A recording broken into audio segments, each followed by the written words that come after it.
No semáforo, vi minha neta pedindo esmola enquanto carregava seu bebê. Perguntei: "Onde está o carro que te compramos?" Ela respondeu que o marido e a sogra levaram o carro e a expulsaram. Eu apenas disse: "Não se preocupe, eu cuido deles." Meu nome é Estela, tenho 68 anos e juro que nunca imaginei que aquele dia marcaria o começo do maior terremoto da minha vida. Eu sempre acreditei que depois de certa idade, os sustos diminuíam, que a gente aprendia a se proteger das dores, que nada mais tiraria meu chão. Mas eu estava errada, terrivelmente errada.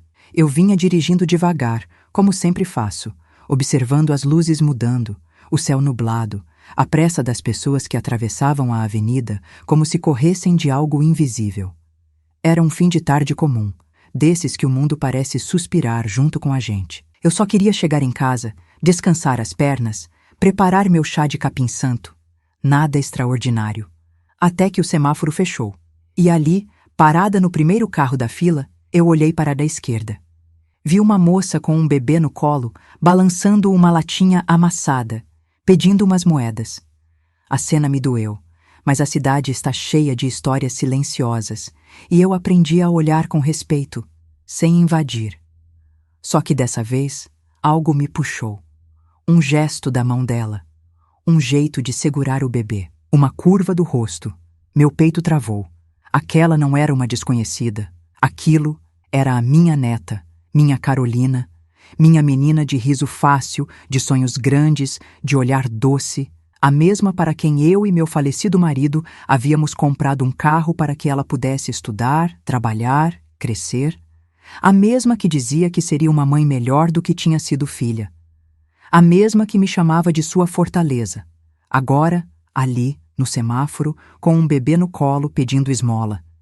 Senti o mundo encolher. Abri a porta do carro sem pensar em nada. Fui até ela com o coração pulsando na garganta. E quando ela me viu, o rosto dela se desfez. Era como se carregasse anos de medo, meses de humilhação, dias de fome. Ela tentou esconder o rosto, como se eu fosse julgá-la, como se eu pudesse virar as costas. Eu me aproximei. Toquei o braço dela. Ela tremeu. Perguntei onde estava o carro que compramos para ela. A resposta veio como uma faca lenta. Ela disse que o marido e a sogra tomaram o carro, que tiraram tudo dela, que a expulsaram de casa com o bebê nos braços e que estava vivendo de favor nas sombras da cidade, tentando juntar algumas moedas para comprar fraldas. Os carros buzinavam atrás, mas não importava. Naquele instante, só existia ela. Eu respirei fundo. O tipo de respiração que só uma mulher velha consegue dar. A respiração de quem já viu o mundo virar pó e reconstruir sozinho.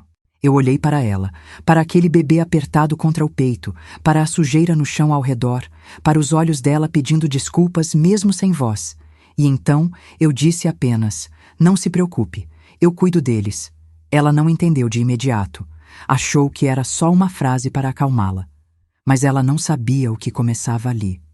Porque ninguém mexe com quem eu amo, ninguém destrói minha neta e sai andando. E naquele instante, naquele semáforo, entre buzinas impacientes e o choro abafado de um bebê, eu jurei para mim mesma que essa história não terminaria com ela pedindo esmolas. Nem com eles rindo da desgraça dela. Nem comigo engolindo essa injustiça como se fosse normal. Não, eu sou Estela. Eu já sofri demais na vida para aceitar que destruam a menina que eu ajudei a criar. A partir daquele instante, eu estava decidida.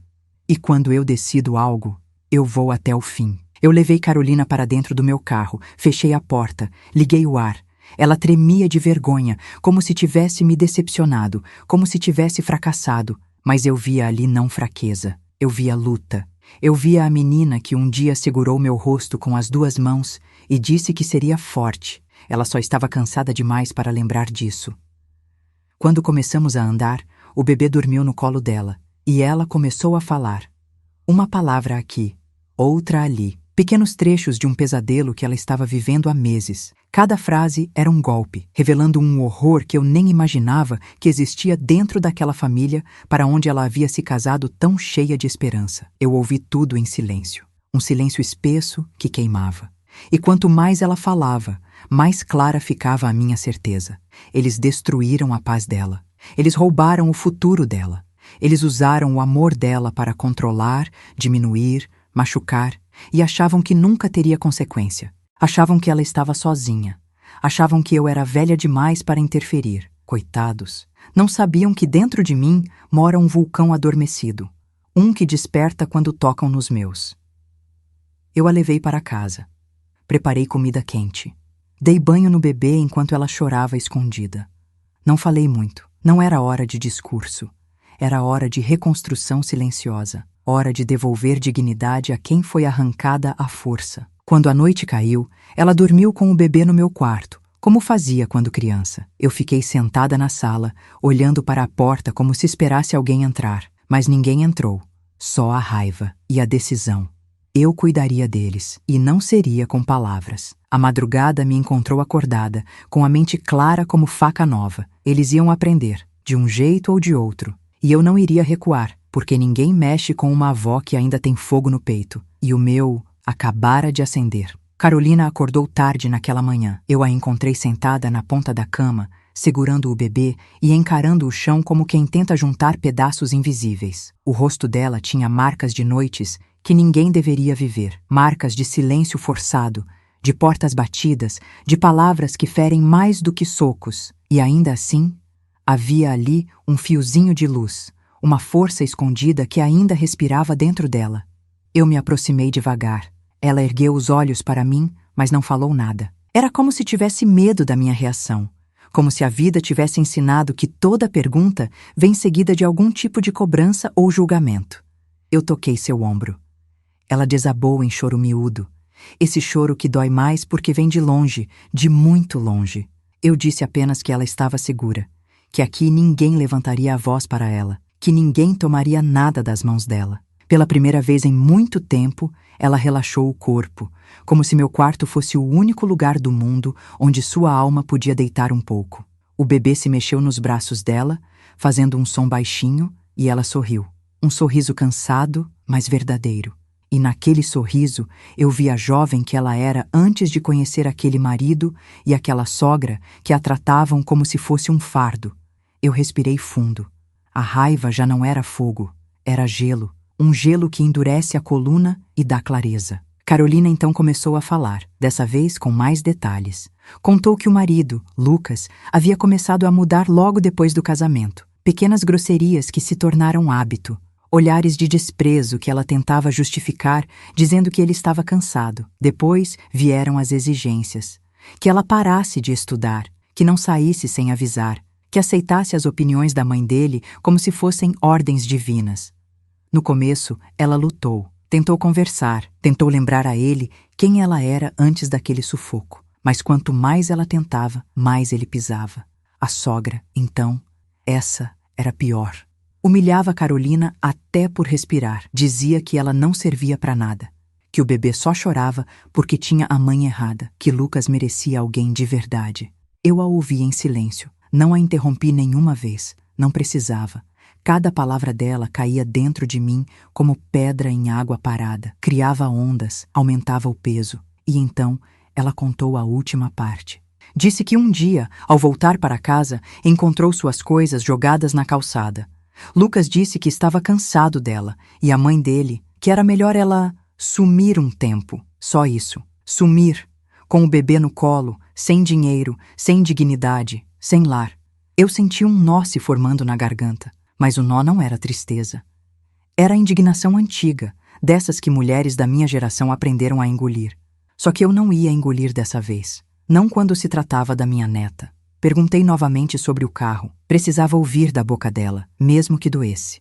Ela me contou que Lucas e a sogra haviam colocado o carro no nome deles para facilitar a venda no futuro, usando a desculpa de que iam ajudar nas parcelas. Depois, simplesmente pegaram o carro, deixaram-na sem transporte, sem saída, sem nada. E quando ela protestou, disseram que se ela insistisse, tirariam também o bebê dela. Eu fechei os olhos por um instante. Senti o sangue aquecer. Há injustiças que a gente testemunha como espectador. E há aquelas que caem no nosso colo com o peso de um mundo inteiro, nos obrigando a agir. E naquele momento, eu soube. Eu não deixaria passar. Não era sobre carros. Era sobre dignidade. Sobre uma menina que cresceu ouvindo que era amada e, de repente, foi esmagada por quem deveria protegê-la. Eu não ia permitir que aquele homem e aquela mulher continuassem dormindo tranquilos enquanto minha neta tremia de medo. Quando Carolina terminou de falar, ela estava com os olhos baixos, como se carregasse culpa, como se achasse que tudo aquilo era responsabilidade dela. Eu toquei o rosto dela e disse: "Você não fez nada errado, eles fizeram." Ela chorou de novo, mas dessa vez foi diferente. Era como se as lágrimas lavassem algo que ficou preso por tempo demais. Eu preparei mais um café. Ela comeu devagar, como se cada garfada a lembrasse de que estava viva, de que podia respirar sem pedir permissão. O bebê, deitado no lençol macio que eu guardo desde que meus filhos eram pequenos, dormia tranquilo. Era a primeira vez em semanas que aquele pequeno corpo descansava sem barulho, sem medo, sem frio. A paz daquela cena contrastava com o início de tempestade dentro de mim. Eu esperaria Carolina se recompor, esperaria ela recuperar um pouco da força. E então, eu iria atrás deles, mas não com gritos, não com brigas. Há guerras que se vencem com silêncio, com inteligência, com precisão de mulher velha, que já viu muito e sabe que justiça às vezes anda devagar. Mas chega, e quando chega, chega inteira. Quando a tarde caiu, ela estava mais calma. E então fez algo que partiu meu coração sem fazer barulho. Me pediu desculpas. Desculpas por ter acreditado em Lucas, por ter deixado a sogra humilhá-la, por não ter pedido ajuda antes, por ter escondido tanto sofrimento. Eu segurei as mãos dela. Disse que não precisava pedir desculpas por ter amado. É isso que o amor faz com as mulheres. Nos deixa cegas onde deveríamos ser fortes, mas também nos dá coragem para recomeçar. E era esse recomeço que começávamos ali. Aquela noite foi mais leve. Carolina dormiu com o bebê no meu quarto outra vez. Eu fiquei na sala, planejando silenciosamente, pensando exatamente como iria colocar cada peça de volta no lugar e como desmontaria a vida confortável de Lucas e de sua mãe. Não para me vingar, para devolver o que tiraram dela, para mostrar que não se pisa impunemente numa mulher indefesa e, principalmente, para que minha neta nunca mais se sinta sozinha no mundo. A madrugada avançou e eu finalmente me levantei do sofá. Olhei a casa silenciosa. Toquei a porta do quarto onde ela dormia e soube que a partir daquele dia nada seria igual. Nem para ela, nem para mim, e muito menos para eles. O jogo estava apenas começando. Eu acordei antes do sol naquele dia. A casa ainda estava silenciosa, mas havia um peso diferente no ar. Não era tristeza, era direção. Era como se, depois de ver Carolina quebrada e recolhida nos cantos da própria pele, algo dentro de mim tivesse se erguido com a firmeza de um muro antigo. Eu sabia exatamente o que precisava fazer, e sabia que não podia esperar muito. Desci para a cozinha devagar, como faço todas as manhãs, mas dessa vez a rotina parecia afiada. Preparei meu café enquanto meus pensamentos se moviam como peças em um tabuleiro invisível. Eu não sou uma mulher impulsiva, nunca fui. A vida me ensinou que quem grita demais perde a razão, quem age na pressa perde o rumo, e quem parte para a briga sem estratégia perde tudo. Eu não perderia nada, e eles perderiam muito. Terminei meu café e finalmente me permiti olhar pela janela. A rua ainda estava vazia. O céu tinha aquele cinza suave que precede o amanhecer. E ali, naquele instante, eu senti uma certeza quase sagrada. O mundo estava me dando um sinal. Aquele silêncio, aquela luz, aquela calma, era como se dissesse: vai, agora é a hora. Mas antes de qualquer movimento, eu precisava ouvir Carolina novamente. Precisava que ela me contasse tudo com clareza, cada detalhe, cada humilhação, cada ameaça. Não porque eu duvidasse dela, mas porque justiça exige precisão. Eu não iria tropeçar no escuro. Eu iria entrar na casa de Lucas e de sua mãe sabendo exatamente onde doía neles. E eu sabia que doía, e muito, mas ainda não era a hora de pensar nisso. Subi lentamente as escadas e quando cheguei ao corredor, ouvi o choro baixinho do bebê. Entrei no quarto sem fazer barulho. Carolina estava acordada, cercada pelas cobertas, com o pequeno sobre o peito. Os olhos dela estavam cansados, mas havia algo novo ali. Um começo de alívio, talvez. Uma trégua. Ela me olhou como quem pede permissão para existir. Eu sentei ao lado dela. Passei a mão no cabelo dela, como fazia quando era criança. Ela respirou fundo, como quem finalmente se permite descansar. Perguntei se ela tinha dormido bem. Ela disse que sim, que aquele era o primeiro lugar em meses onde ela conseguia fechar os olhos sem medo. A frase dela veio simples, mas me atravessou inteira. Medo. Minha neta tinha vivido meses respirando medo. Isso eu não perdoaria. Perguntei se ela estava pronta para me contar tudo desde o começo. Ela hesitou. Vi seus olhos se encherem de lembranças difíceis, mas depois ela assentiu com a cabeça, como se dissesse, está na hora. E então, com a voz baixa, ela começou. Contou que desde o início do casamento, Lucas a tratava como alguém que devia provar algo o tempo inteiro. Ele implicava com sua roupa, com o tom de voz, com o jeito que ela arrumava a casa. No começo, eram críticas disfarçadas de conselhos, depois ordens, depois insultos. E por fim, silêncios longos e calculados, que são a pior maneira de destruir uma mulher. A sogra, Marta, era ainda mais cruel. Uma dessas mulheres que se alimentam da fragilidade alheia. Sempre olhando Carolina de cima, sempre comentando que ela não era boa o suficiente, que Lucas merecia mais, que ele baixou demais ao escolher alguém como ela. Carolina tentava responder com educação, tentava agradar, tentava se encaixar, mas ali nunca houve espaço para ela crescer, só para encolher. Os dois, mãe e filho, eram uma dupla perfeita na arte de machucar. E então veio o golpe final, o carro. Quando ela contou como eles haviam tomado o veículo, aquele carro que eu e meu marido demos com tanto amor, acreditando no futuro dela, senti algo dentro de mim estremecer. Eles a convenceram a colocar o carro no nome deles com promessas falsas. E quando ela confiou, eles simplesmente tomaram tudo.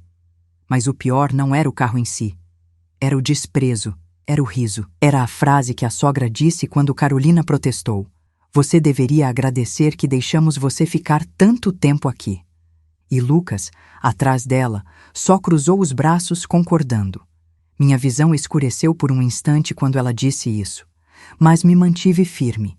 Quando ela terminou de relatar tudo, eu toquei seu rosto e disse, agora você vai descansar, agora você está comigo, agora ninguém te toca. Ela fechou os olhos, cansada, mas com uma confiança que eu não via há muito tempo. Quando saí do quarto, fechei a porta devagar, e foi ali, no corredor silencioso, que eu decidi como começaria. Não seria indo até a casa deles. Não ainda. Antes, eu precisava conhecer o terreno. Precisava saber o que eles estavam dizendo sobre ela na vizinhança. Precisava ver com meus próprios olhos onde viviam, como viviam, e principalmente como estavam dormindo tranquilos depois de fazer o que fizeram. Eu desci, peguei minha bolsa e as chaves do carro, e assim que coloquei o pé para fora de casa, senti algo dentro de mim mudar. Não era raiva, era foco, era propósito, era o poder silencioso que só uma mulher mais velha tem. Eu entrei no carro com a tranquilidade de quem sabe exatamente o que vai fazer. E enquanto dirigia rumo ao bairro onde Lucas morava, murmurei baixinho, quase como uma oração. Eles não fazem ideia do que eu sou capaz, e quando descobrirem, será tarde demais. O caminho até a casa deles parecia mais longo do que eu lembrava. Talvez porque agora, cada rua que eu atravessava carregava um significado diferente. Eu não era mais apenas uma avó indo visitar a neta casada. Eu era uma mulher que tinha visto a própria família ser esmagada por mãos alheias. E quando isso acontece, a gente muda. Até o jeito de segurar o volante muda. O bairro onde Lucas e a mãe moravam sempre me incomodou. Silencioso demais, cínico demais, cheio de casas com grades altas e vizinhos que se escondiam atrás de cortinas. Era o tipo de lugar onde ninguém sabe de nada, mas todo mundo vê tudo. Parei o carro alguns metros antes da casa deles. Observei. A casa estava igual. A mesma fachada bege sem graça, o mesmo portão verde musgo descascado, as mesmas flores que eu sempre suspeitei serem de plástico. Parecia intacta, tranquila, em paz.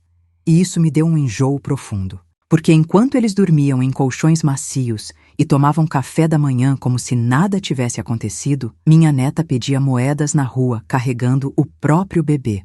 Eu respirei fundo. Não vim ali para atacar, vim para entender. E entender é mais poderoso do que qualquer tempestade. Saí do carro calmamente e comecei a caminhar pela calçada. Não olhava diretamente para a casa deles, mas observava cada detalhe pelo canto dos olhos. As cortinas estavam abertas, a televisão ligada. O cheiro do café escapava pela janela da cozinha. Alguém ria lá dentro. Aquele riso me deu vontade de bater à porta e perguntar como eles conseguiam dormir sabendo o que fizeram. Mas eu me segurei. Mulheres da minha idade não sobrevivem tanto tempo sendo impulsivas. A gente aprende a guardar o fogo para o momento certo. Continuei andando pela rua e comecei a conversar discretamente com algumas vizinhas que estavam varrendo suas calçadas. Perguntei sobre a família de Lucas como quem não quer nada, como quem está apenas atualizando fofocas antigas. E o que ouvi me deixou mais firme ainda no meu propósito. Uma delas me disse: eles vivem falando da sua neta. Dizem que ela abandonou o marido, que saiu de casa sem motivo nenhum. Até comentaram que talvez tivesse algum problema, dessas coisas que gente ingrata inventa. Outra completou: a mãe dele vive repetindo que sua neta era preguiçosa, que nunca ajudava em nada, que se achava demais, e que eles foram obrigados a colocá-la para fora porque estavam cansados das atitudes dela. Eu ouvi tudo calada, segurando a respiração para não deixar a raiva vazar pelos olhos. Não bastava humilharem Carolina, não bastava tomarem o carro, não bastava deixarem-na com um bebê no colo, sem dinheiro, sem teto. Eles ainda estavam espalhando mentiras para justificar a própria crueldade. E o pior é que muitos acreditavam. Nesse momento, uma vizinha mais velha, talvez reconhecendo meu rosto de algum aniversário antigo, se aproximou e perguntou baixinho: e sua neta, está bem? Meu coração quase saiu pela boca. Não esperava ouvir essa pergunta ali, naquele ambiente tão tóxico. Respondi que ela estava comigo, que estava segura. A mulher assentiu, como se carregasse segredos. E então ela disse algo que me fez parar de respirar por um segundo. Você fez bem em tirá-la dali. As paredes daquela casa guardam muitas coisas, coisas que não deveriam acontecer. Quando ouvi isso, senti um arrepio percorrer minha espinha. Não pedi para ela explicar. Às vezes, o que fica subentendido revela mais do que 1000 palavras ditas abertamente. Agradeci e continuei caminhando. Meu passo estava firme. Minha mente, clara. Eu sabia agora que não era apenas um conflito familiar. Era um ninho de abuso. Uma casa construída em cima de medo, chantagem e manipulação. E Carolina tinha sido engolida por aquilo. Eu me aproximei novamente da frente da casa de Lucas e fiquei observando em silêncio. Não precisei de muito tempo para ouvir algo vindo lá de dentro. A voz da sogra. Reconheci na hora. Alta, mandona, sem pausa para a respiração. O tipo de voz que invade o espaço do outro e o obriga a encolher. Estava reclamando de alguma coisa, como sempre fazia. Talvez o café estivesse muito forte. Talvez Lucas tivesse respondido algo errado. Talvez o mundo inteiro não estivesse à altura das exigências dela. Nada novo. Mas então, ouvi a voz de Lucas. Não era grito. Era pior. Era aquela fala fria, dura, que aprendi a identificar em homens que acham que têm o direito de controlar tudo. E o que ele disse fez meu estômago doer. Se ela voltar, eu acabo com a vida dela. Minha vista escureceu por um segundo. Se ela voltar, ele falava da Carolina, da minha neta. Eu parei. Senti o chão firme debaixo dos meus pés. Senti meu corpo inteiro ficar sereno, como o mar antes da tempestade. E ali, no meio daquela calçada silenciosa, com a certeza de que Lucas não imaginava quem estava ali do lado de fora, ouvindo cada palavra, eu jurei algo para mim mesma. Ele não vai encostar nela nunca mais. Jamais. Voltei ao carro com passos lentos. Não tinha pressa. A pressa é inimiga da precisão. Entrei, fechei a porta e respirei fundo. Eu sabia o que fazer agora. Sabia por onde começar. Sabia exatamente como desmontar a arrogância daquela família, peça por peça, até que não sobrasse nada do poder que eles acreditavam ter. Quando liguei o carro, olhei pelo retrovisor e vi a casa deles se afastando. Tão bonita por fora, tão podre por dentro. E pensei, eles acham que venceram. Eles acham que ela está sozinha. Eles acham que ninguém vai defendê-la. Eles não me conhecem. E quando conhecerem, será tarde demais. Dirigi de volta para casa com a certeza de que o primeiro movimento estava dado. A guerra silenciosa tinha começado. Se você gosta do nosso conteúdo e quer nos ajudar, inscreva-se no canal. Isso nos ajuda muito a continuar trazendo histórias que tocam o coração e abrem os olhos. Meu nome é Estela, E naquela manhã, quando voltei para casa depois de ver de perto a frieza de Lucas e da mãe dele, senti algo diferente no peito. Não era mais apenas indignação. Era uma determinação calma, profunda, quase perigosa. Aquele tipo de certeza que só nasce em mulheres que já sobreviveram a muita coisa, perdas, silêncios, desamores, lutos, e que sabem exatamente quando uma injustiça precisa ser arrancada pela raiz. Quando abri a porta de casa, encontrei Carolina sentada no sofá, com o bebê deitado no colo. Ela levantou a cabeça ao ouvir meus passos, como quem espera o veredicto de algo que não entende. Havia tanto medo nos olhos dela, mas também um fio de esperança. Aquele fio miúdo que aparece no coração da gente quando alguém finalmente diz: "Você não está mais sozinha." Eu me sentei ao lado dela, sem falar nada no começo. Apenas observei meu bisneto dormindo, respirando manso, alheio à maldade que o rodeou tão cedo. Depois olhei para Carolina e perguntei se ela estava pronta para recomeçar. Ela não respondeu de imediato. Seus dedos acariciavam a testa do bebê como quem tenta encontrar força no toque. Até que depois de longos segundos, ela ergueu o rosto e disse, com uma voz tão pequena que parecia um sussurro: "Eu não sei nem por onde começar." E eu sorri, um sorriso leve, desses que carregam mais certeza do que 1000 palavras. "Começar, minha filha, é comigo." Ela engoliu o choro. Eu segurei sua mão e senti naquele instante que algo dentro dela, algo muito ferido, muito cansado, estava finalmente respirando. Antes de contar o que eu tinha visto e ouvido na casa de Lucas, decidi preparar o ambiente. Às vezes, a verdade machuca mais do que a mentira. Então fiz café, coloquei o bebê no carrinho ao lado e só então me sentei de frente para ela. "Carolina, eu fui até lá." Os olhos dela se arregalaram. Ela tentou disfarçar o desespero, mas não conseguiu. Eu toquei seu braço para acalmá-la. Fui apenas observar. Ela respirou melhor. E então comecei a relatar tudo. As vizinhas, os comentários, as mentiras que a sogra espalhava. O falso papel de vítima que eles assumiram depois de destruírem a vida dela. E, por fim, a cereja amarga da crueldade, a frase que ouvi da boca de Lucas, quando eu repeti para Carolina as palavras dele: "Se ela voltar, eu acabo com a vida dela." Ela levou a mão à boca. Seus olhos se encheram de lágrimas que não caíram. Não era mais choro de dor. Era choque. Era a memória viva do medo. Ela ficou imóvel. Eu deixei que o silêncio caísse entre nós. Às vezes, o silêncio é o único espelho capaz de mostrar a dimensão real da violência. Finalmente, Carolina respirou fundo e disse: "Ele sempre falava isso comigo. Mas eu achava que era da boca para fora." Eu segurei as mãos dela com firmeza. "Homens assim não falam só da boca para fora, minha filha. Eles avisam antes de agir. E agora que você saiu, o que ele perdeu não foi você, foi o controle." A frase pareceu atravessá-la inteira. Ela se encolheu um pouco, mas depois ergueu a cabeça. Vi ali, pela primeira vez em meses, uma fagulha de resistência. Pequena, mas viva. Então, finalmente, revelei o que estava guardado dentro de mim desde o carro. "Eu vou cuidar disso, mas preciso que você confie em mim." Ela franziu a testa.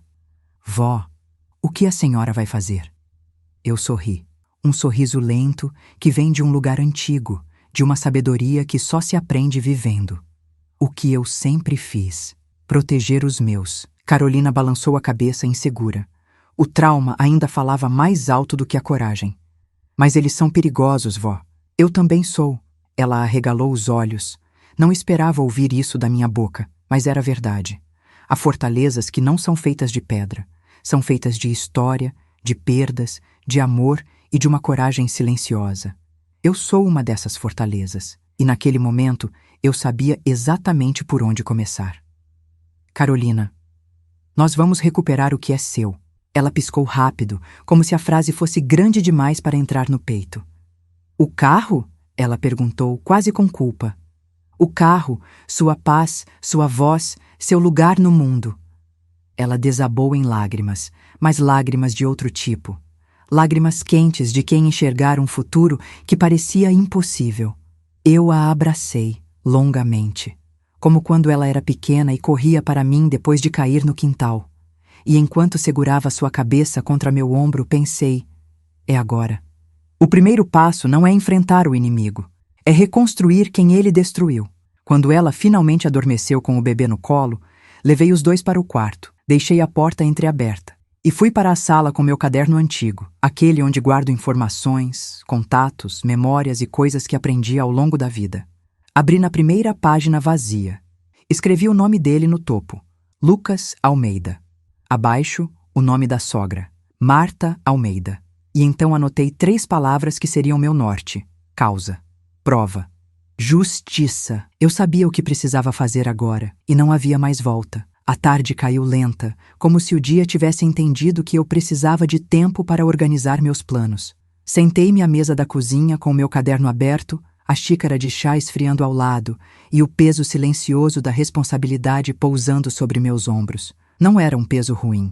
Era o tipo de peso que molda caráter. O tipo que diz, você foi chamada para isso. Escrevi cada detalhe que Carolina havia me contado. Cada palavra, cada gesto, cada ameaça. Eu sabia que para desmontar alguém como Lucas, não bastavam acusações.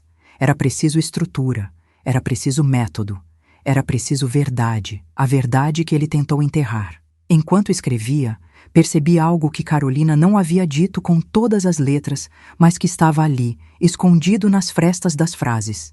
Ele não só tomou o carro, ele a isolou, ele a reduziu. Ele a fez acreditar que era pequena demais para existir longe dele. E isso é violência da pior espécie, a que não deixa marcas visíveis, mas destrói a alma. Fechei o caderno. Inspirei fundo. O plano estava nascendo.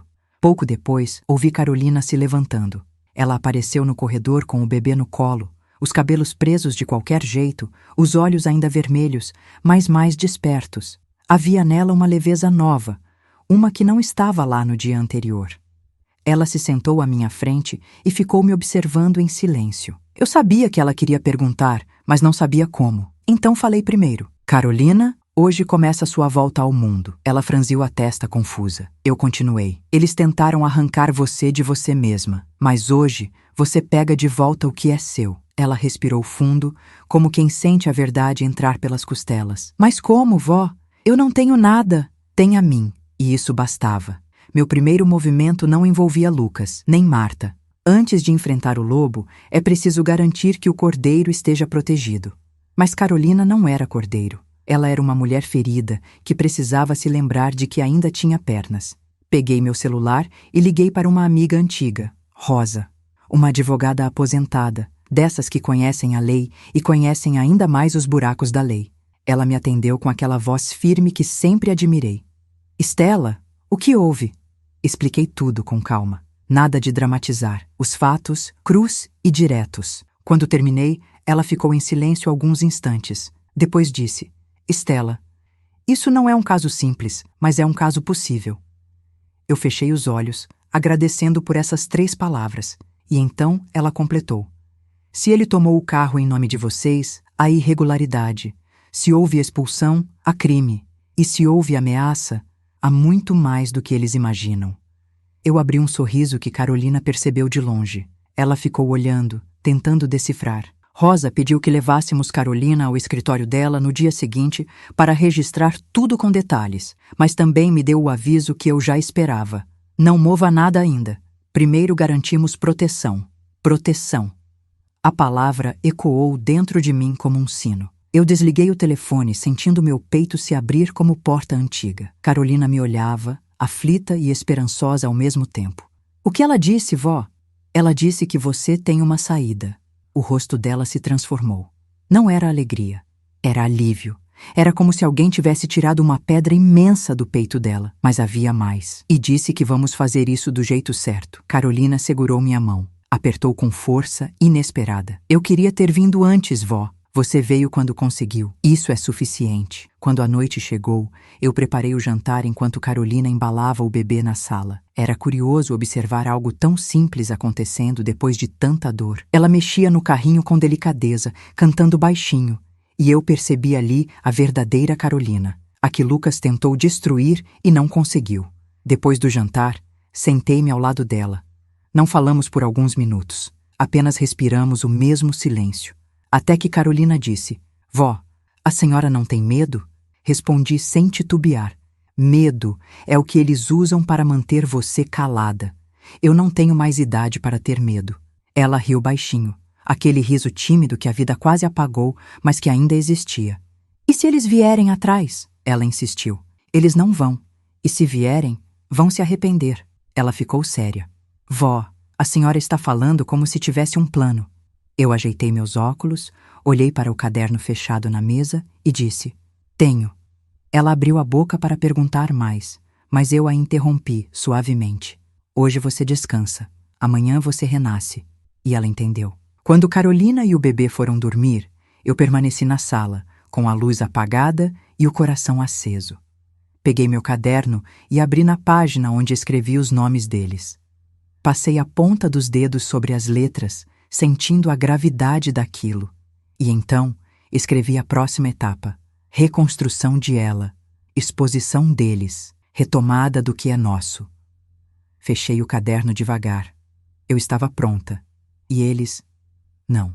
A partir de amanhã, Lucas e Marta começariam a aprender o que significa subestimar uma mulher que já perdeu quase tudo, menos a própria coragem. O tabuleiro estava montado. Agora as peças iam começar a se mover. Acordei antes do despertador.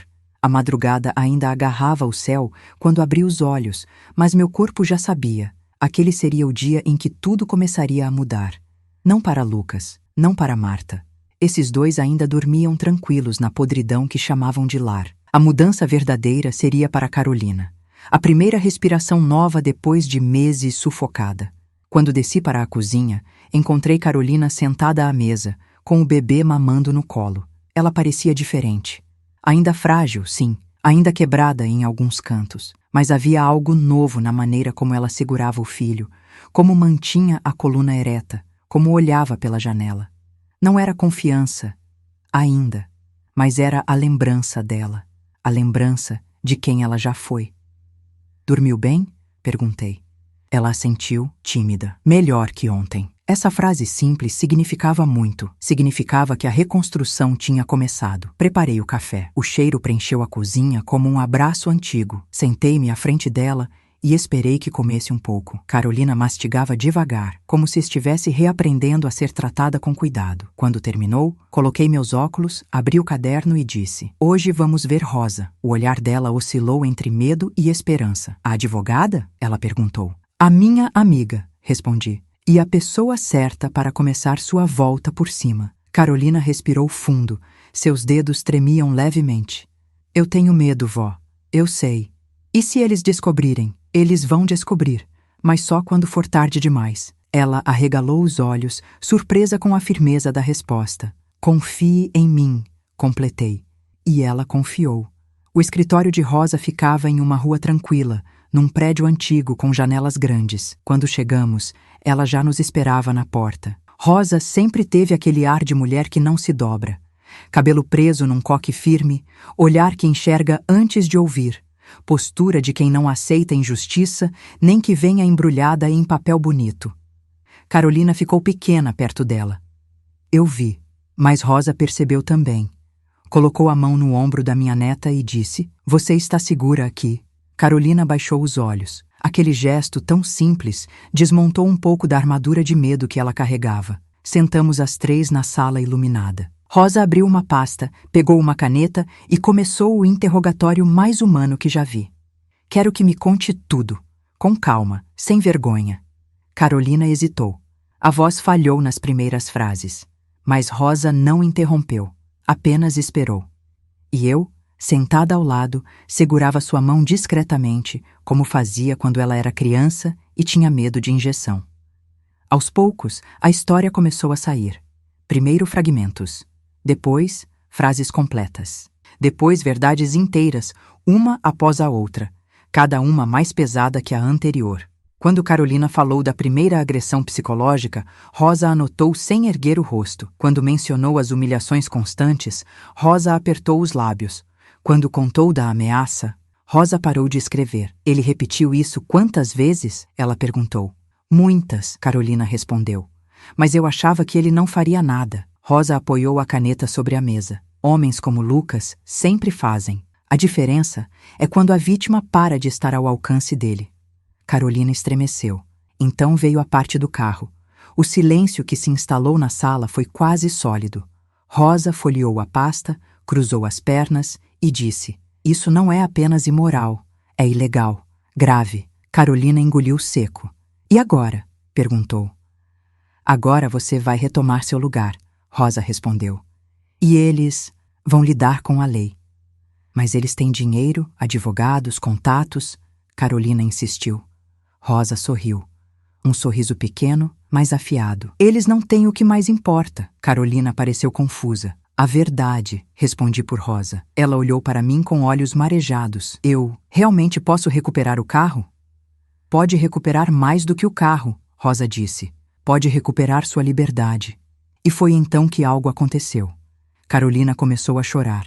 Mas não era o choro miúdo de dias anteriores. Era um choro fundo, que limpa o peito, que abre espaço para a vida nova entrar.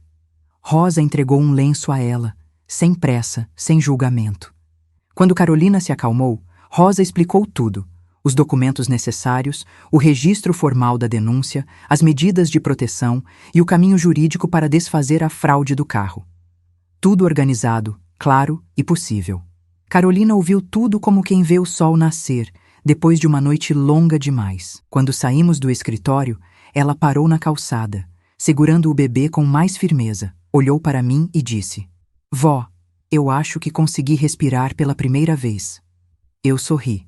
"Então vamos continuar." Mas ela não esperava o que eu diria em seguida. "Porque agora é minha vez." "Como assim sua vez?" ela perguntou. Apertei a alça da minha bolsa, olhei para a rua e respondi: "Agora eu vou começar a mexer onde realmente dói." Ela ficou imóvel. "Vó, o que a senhora vai fazer?" "Hoje não é o dia de enfrentar Lucas, nem Marta." "Então o que é?" "Hoje é o dia de fazer eles perceberem que perderam o controle." A expressão dela mudou. A dúvida deu lugar a um medo curioso, aquele que nasce quando a gente sabe que algo importante está prestes a acontecer, mas ainda não entende o tamanho. "Vó, a senhora não vai falar com eles, vai?" "Não."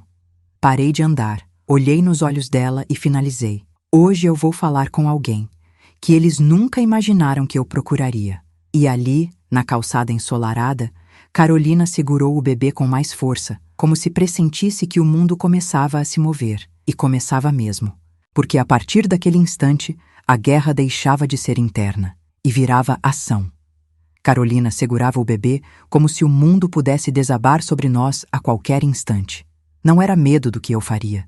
Era medo de acreditar que, dessa vez, as coisas poderiam realmente mudar. Mulheres feridas aprendem a desconfiar até da própria esperança. Mas eu não. Eu já vivi demais para duvidar do que a vida me ensina. Quando a verdade resolve agir, ninguém fica em pé. "Vó, quem é essa pessoa?" ela insistiu enquanto caminhávamos para o carro.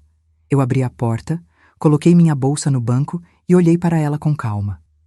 "Alguém que conhece a família do Lucas, por dentro." Os olhos dela se arregalaram. "Vó, por favor, não vá falar com a mãe dele."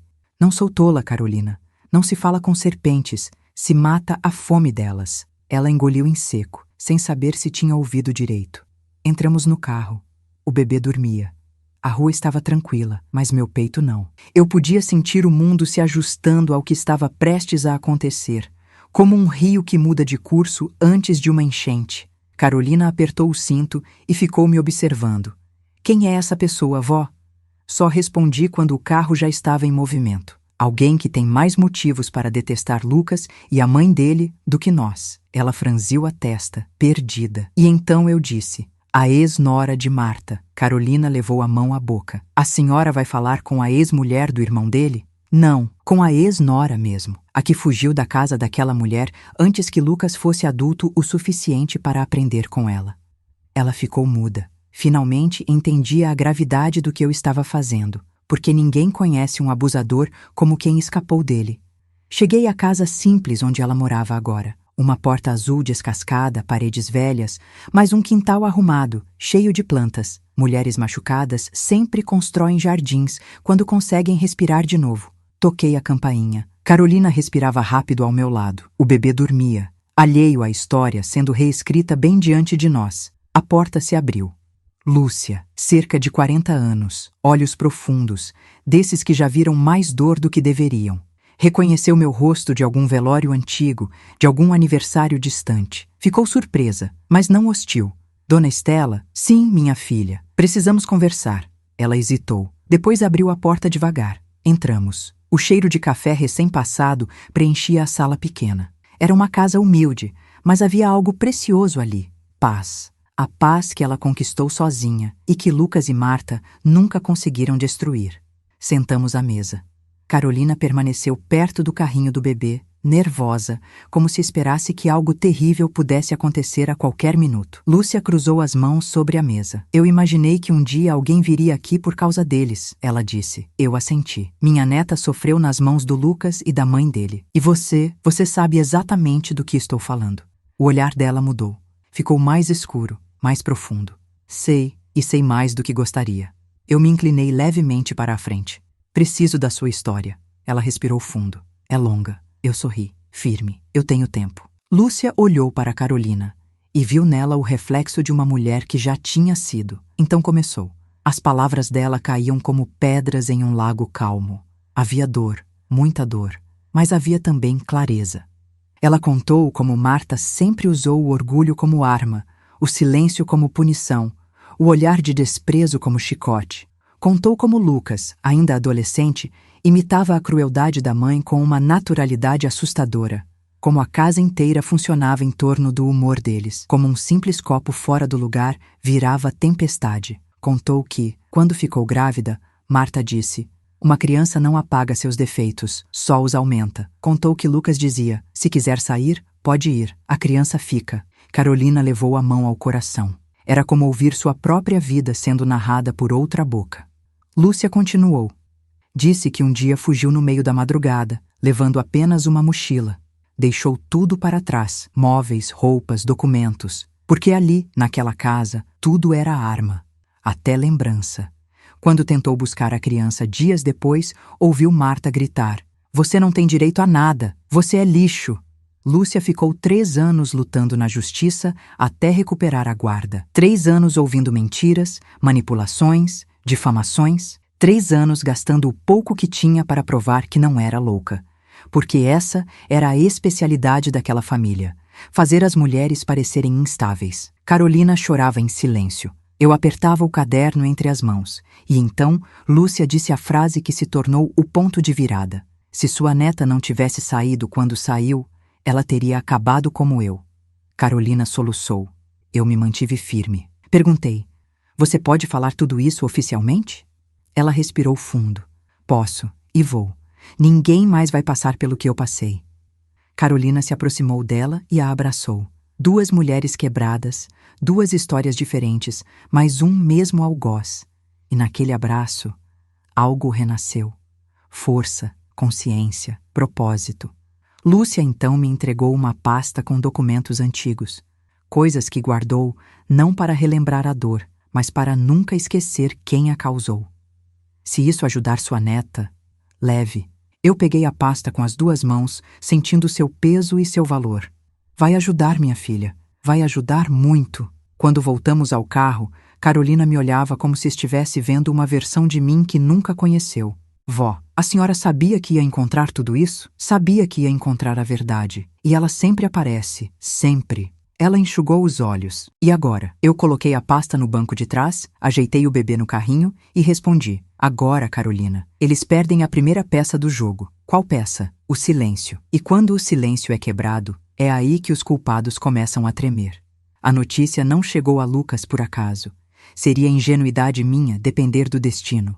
Quando uma guerra precisa começar, é preciso que a primeira fagulha toque exatamente onde o inimigo se acha invencível. E Lucas? Lucas sempre acreditou que ninguém teria coragem de enfrentá-lo. Por isso escolhi o ponto que provocaria a ferida mais profunda: a reputação dele. Naquela manhã, a pasta que Lúcia me entregou, cheia de documentos, relatos antigos, registros de agressões, anotações de advogados, foi parar na mão certa, Rosa. E quando Rosa recebe uma pasta, ela não lê. Ela disseca, investiga, conecta, fortalece. Carolina me observava enquanto eu organizava tudo na mesa. Vó, isso vai mesmo fazer diferença? Sua voz sozinha já faria, mas a voz de 2 vítimas? Ele cai. Ela respirou fundo, como se ainda tivesse dificuldade em acreditar que aquilo era real. Rosa nos ligou 2 horas depois. Estela, isso muda tudo. Eu sorri de canto. Eu imaginei. Com esse material e o depoimento da Lúcia, nós temos base para pedir medidas protetivas, abrir processo contra o Lucas e contra a mãe dele e entrar com revisão sobre o carro. Eles não vão sair ilesos. Carolina quase deixou o bebê cair quando ouviu, mas havia algo que ela não esperava. E vou precisar ouvir o Lucas, oficialmente. A cor do rosto dela sumiu. Eu não quero ver ele, Rosa, Carolina sussurrou. E não vai, Rosa garantiu. Mas ele vai ser intimado. Eu desliguei o telefone e voltei meu olhar para minha neta. O rosto dela dizia tudo. Pânico, lembranças, um medo visceral. Eu segurei suas mãos. Você não tem mais que enfrentar ele sozinha. Agora quem enfrenta sou eu. Ela respirou fundo, tentou sorrir, mas não conseguiu. Ainda era cedo demais para exigir coragem de uma mulher que passou meses sufocada. Então, fiz o que uma avó faz melhor. Segurei seu rosto com as 2 mãos. Carolina, o medo vai existir, mas ele não vai te impedir. Essa é a diferença entre você e eles. A lágrima dela caiu devagar, sem barulho. Do outro lado da cidade, enquanto isso, Lucas recebia a notícia da intimação pela boca de um oficial de justiça. Ele estava saindo de casa quando ouviu. Lucas Almeida? Ele respondeu com descaso. Que foi?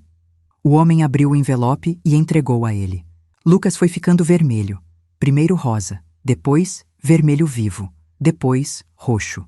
A sogra, que vinha atrás dele com café na mão, ficou parada na porta, tentando ler a expressão do filho como se fosse espelho. O que está escrito aí? Ela perguntou. Lucas demorou alguns segundos para falar. É sobre a Carolina, ele disse, quase cuspindo o nome. A mãe dele tomou o papel das mãos dele, leu 2 linhas e soltou um grito. Ela nos denunciou. Vizinhos ouviram. E assim, a primeira rachadura se abriu. Eu sabia que isso aconteceria. Sabia que Marta faria escândalo. Sabia que Lucas entraria em fúria. Mas nada me preparou para a reação seguinte. Ela vai ver só. Aquela ingrata. Eu vou arrancar o filho dela, gritou Marta, batendo o papel na mesa da cozinha. Carolina, ao meu lado, empalideceu quando ouviu Rosa repetir essa frase no viva voz. Eu fechei os olhos, não para fugir, para segurar minha indignação antes que ela transbordasse na frente da minha neta. Rosa, eu disse, grave tudo o que eles disserem quando responderem ao processo. Cada palavra, cada ameaça. Eu já estou providenciando isso. Carolina segurava o peito como se tentasse impedir que o coração fugisse do corpo. Vó, eles vão tentar tirar meu bebê? Eu me aproximei, sentei ao lado dela e segurei firme sua mão. Eles não conseguem tirar nem a própria consciência, minha filha. Não vão tirar seu filho. Ela chorou baixinho. Mas eles são capazes de tudo. E eu também sou. Ela levantou os olhos lentamente, como se buscasse em mim uma força que ela ainda não possuía. E encontrou, porque naquele instante eu senti algo diferente no meu peito. Algo que ia além da proteção. Era uma raiva silenciosa, profunda, que só aparece quando mexem com o que uma mulher mais velha ama. Não era fúria cega. Era precisão, era determinação, era sentença. Carolina, eu disse, com uma calma que arrepiou a própria sala. Não existe força maior do que a de uma avó que decide lutar. Ela acreditou. Eu vi quando acreditou. Na casa de Lucas, o caos aumentava. Ele quebrava coisas, gritava, ameaçava, jogou o envelope no chão. Marta dizia que ia processar todo mundo, inclusive a mim. Essa velha vai se arrepender, ela gritava. Velha. Se ela soubesse o que uma velha decidida pode fazer, à noite, quando tudo pareceu finalmente se acalmar, Rosa me ligou novamente. Amanhã começa a fase mais importante, Estela. Qual? A fase em que eles percebem que não tem saída. Eu sorri. Então amanhã, Rosa, eles começam a cair. E quando desliguei, caminhei até o quarto onde Carolina dormia com o bebê. Fiquei um tempo olhando os dois respirarem. Pequenas respirações, pequenos corpos, grandes batalhas. Eu toquei a porta com suavidade. E jurei ali baixinho. Eu vou até o fim. Pelo que te fizeram, eu vou até o fim. A madrugada chegou pesada, daquelas que se arrastam como se o mundo estivesse segurando o fôlego antes de algo inevitável acontecer. Eu senti. Meu corpo, com seus 68 anos de cicatrizes e sabedoria, sabia. Há noites em que a escuridão não é feita apenas de ausência de luz, é feita de presságios. Carolina dormia profundamente, exausta do dia inteiro de emoções. O bebê respirava num ritmo tranquilo, embalado pela segurança que começava a renascer ao redor deles. Mas eu não dormia. Caminhava pela casa em silêncio, olhando pelas janelas, ouvindo cada som, cada passo, cada mudança no vento. Algo estava vindo, e não era bom.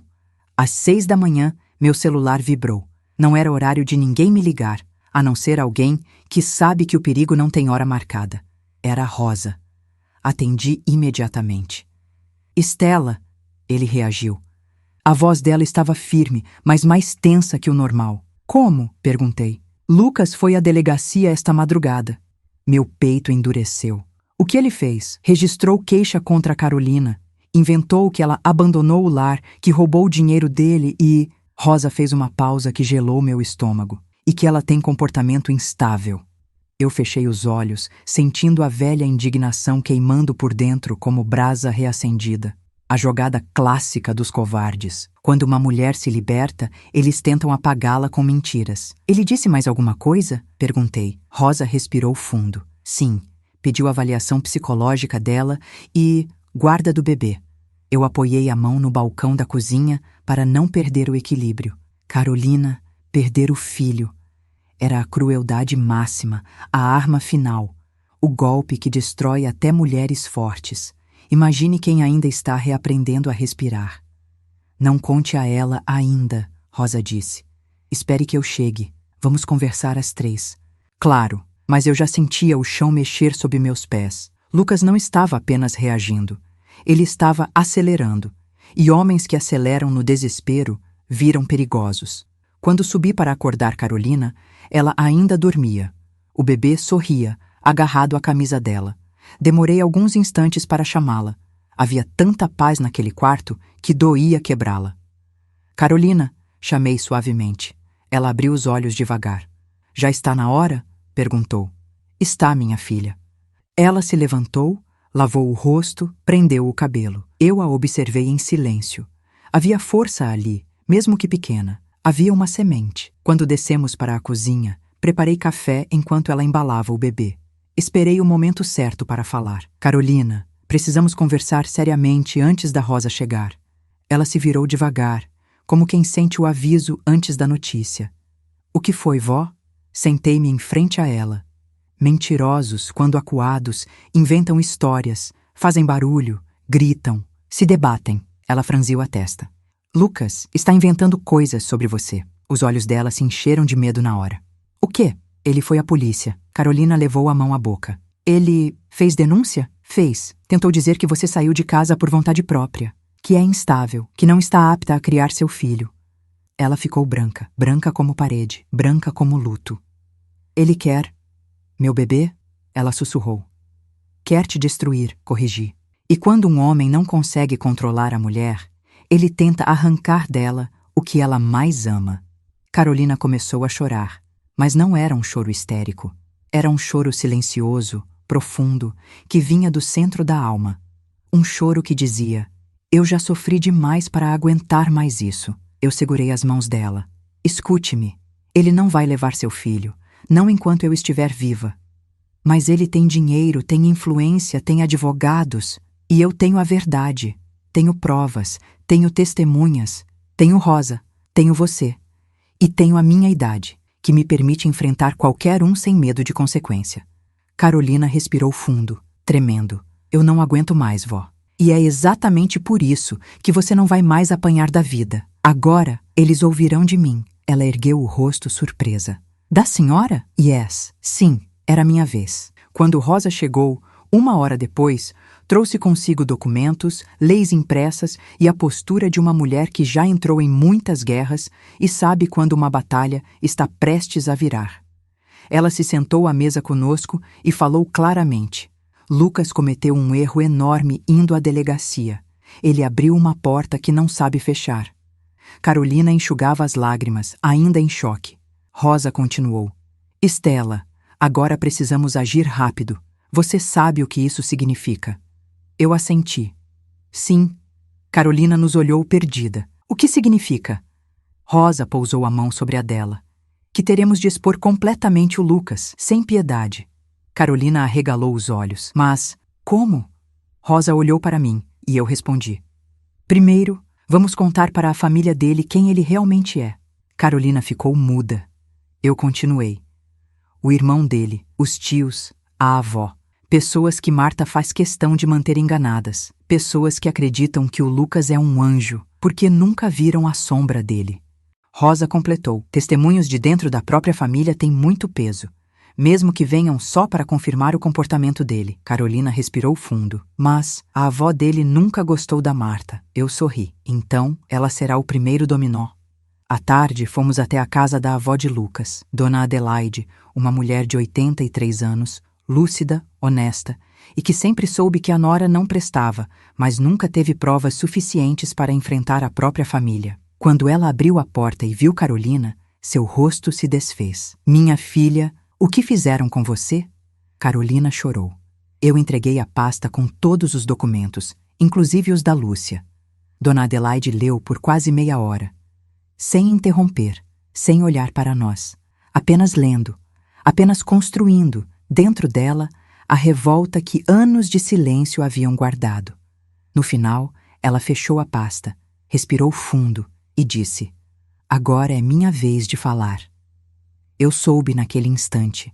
O terremoto tinha começado. E Lucas não podia mais voltar atrás. Dona Adelaide segurava a pasta com as duas mãos como quem segura uma bomba prestes a detonar. Não por medo da explosão, mas pela certeza de que a explosão é necessária. A sala dela era simples, cheirava a madeira antiga e café forte, e ainda assim parecia o lugar mais poderoso onde eu tinha estado nos últimos meses. Ali, naquele espaço pequeno, a verdade encontrava finalmente a porta por onde iria escapar. Carolina permanecia sentada ao meu lado, os olhos inchados, o bebê dormindo no carrinho. Ela não falava nada.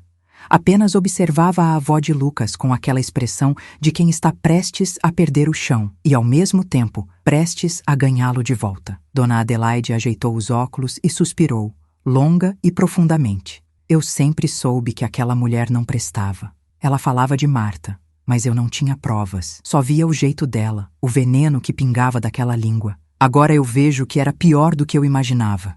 Ela folheou novamente algumas páginas. Seu olhar endureceu. E Lucas, Lucas, murmurou com tristeza funda. Virou o reflexo perfeito da mãe. Eu falhei com ele. Carolina se encolheu como se a culpa fosse dela. Eu toquei o braço da senhora. Não falhou. Quando uma casa é construída sobre medo, até quem tenta ajudar acaba de mãos atadas. Dona Adelaide assentiu. Seus olhos se encheram de lágrimas, mas lágrimas frias, de indignação, de vergonha, de decisão. Isso não pode continuar. Não vai, eu garanti. Ela se levantou devagar, caminhou até uma cristaleira antiga e tirou de lá uma caixa de madeira. Colocou-a sobre a mesa. Dentro havia fotografias, cartas, alguns documentos e um caderno velho. Coisas que, até aquele momento, eu não sabia que seriam decisivas. Esta família tem cicatrizes que nunca vieram à tona, ela disse, abrindo o caderno. E está na hora de vir. Carolina a observava com atenção. Vó Adelaide, o que é isso? Perguntou. História, ela respondeu com firmeza. E quando a gente entende a história, entende os monstros que ela criou. A revelação começou ali e foi devastadora. Dona Adelaide contou que Marta sempre dominou o marido, pai de Lucas, com violência emocional e chantagem. Contou que o homem vivia como sombra, silencioso, submisso, humilhado diariamente. Contou que Marta gritava, quebrava coisas, inventava histórias para controlar a família inteira. E então veio a parte mais dolorosa. Lucas cresceu vendo tudo isso e achando que amor é isso, que gritar é normal, que calar o outro é força, que controlar é proteger. Carolina levou as mãos ao rosto. Vó, então ele é assim por causa dela? Eu me inclinei para a frente. Explica, mas não justifica. Dona Adelaide assentiu, firme. Ele teve escolha. Todos temos. Mas ele escolheu ser igual à mãe. Ou pior, o silêncio caiu pesado sobre nós. Ela continuou. E tem mais. Abriu uma carta antiga, A entregou para mim. Era do irmão de Lucas, curta, escrita anos atrás. Dizia: Mãe está transformando tudo em inferno. Não aguento ver o que ela faz com a Lúcia. E Lucas, ele está igual. Se continuar assim, vai destruir quem se aproximar dele. Eu fechei a carta com cuidado. Ali estava a confirmação. Não era apenas um histórico de abuso, era uma herança de crueldade. Dona Adelaide colocou a mão sobre a mesa, firme, decidida. Eu vou testemunhar. Carolina arregalou os olhos. Vó Adelaide, isso pode destruir sua família. Minha filha, disse ela com a voz embargada. Família não é quem carrega o mesmo nome. Família é quem não machuca quem ama. Eu senti um nó na garganta, porque aquela mulher, frágil nos ossos, mas gigante na alma, estava prestes a fazer o que ninguém da família de Lucas jamais teve coragem: enfrentar o próprio sangue. Ela continuou. Eu vou contar tudo ao juiz. Vou contar como Marta sempre foi. Vou contar o que o Lucas se tornou. Vou mostrar as cartas, as anotações, os anos de silêncio. Carolina caiu em prantos. Por quê? Por que a senhora faria isso por mim? Dona Adelaide se inclinou, segurou a mão dela e disse: Porque você não merece carregar sozinha a culpa de monstros que eu ajudei a criar sem querer. Eu engoli duro. Aquela era a peça que faltava. O testemunho que derrubaria Lucas como uma parede podre após a primeira pancada. Saímos da casa de Dona Adelaide quase 1 hora depois, com a certeza de que agora a guerra não era apenas minha. Era da justiça, era da verdade. Era de todas as mulheres que passaram pelo mesmo inferno. No carro, Carolina chorava baixinho. Vó, eu não sabia que alguém da família dele pudesse me defender. Toquei a mão dela. Quando a verdade encontra espaço para nascer, minha filha, ela vira avalanche. Ela enxugou os olhos. E agora? O que acontece agora? Eu arrumei o retrovisor, liguei o motor e disse: Agora é o dia que Lucas vai lembrar para sempre. Carolina me olhou assustada. O que a senhora vai fazer, vó? Eu sorri. Aquele sorriso lento, perigoso, de mulher que já viveu muito e perdeu o medo da vida. Hoje eu vou falar com ele. Carolina engoliu seco. Com o Lucas? Sim. Mas ele vai gritar com a senhora. Eu encostei a mão no volante. Ele não sabe com quem está lidando. E então completei. Hoje ele vai me olhar nos olhos e descobrir que a força que ele acha que tem não é nada diante da força que eu carrego. A estrada se abriu à nossa frente. E o fim, o verdadeiro fim, começava ali. A estrada até a casa de Lucas parecia mais estreita do que nunca. Não porque o caminho tivesse mudado, mas porque naquele dia eu carregava comigo a soma de todas as mulheres que eles tentaram calar. Carolina, Lúcia, Dona Adelaide e até mesmo eu. Era como se cada passo que eu desse fosse empurrado por gerações de vozes sufocadas, finalmente exigindo espaço. Carolina segurava a alça do bebê conforto com as mãos trêmulas. Vó, a senhora não precisa fazer isso. Eu olhei para ela pelo retrovisor. Preciso, porque há lutas que só uma mulher velha pode travar sem perder nada e ganhar tudo. Ela respirou fundo, derrotada pela verdade. Chegamos. Estacionei o carro a poucos metros da porta da casa deles. Lucas estava no quintal. Parecia que esperava alguém, mas não eu. Ele girava o celular na mão, nervoso, irritado. Andava de um lado para outro como um animal enjaulado que pressente que a jaula está prestes a cair. Quando me viu sair do carro, riu. Um riso curto, debochado. O mesmo riso que Carolina descrevera tantas vezes. Ah, é você, velha. Carolina estremeceu ao meu lado. Eu não. Caminhei até o portão com passos firmes. Não havia tremor em mim. A velha veio, respondi. Mas não veio sozinha.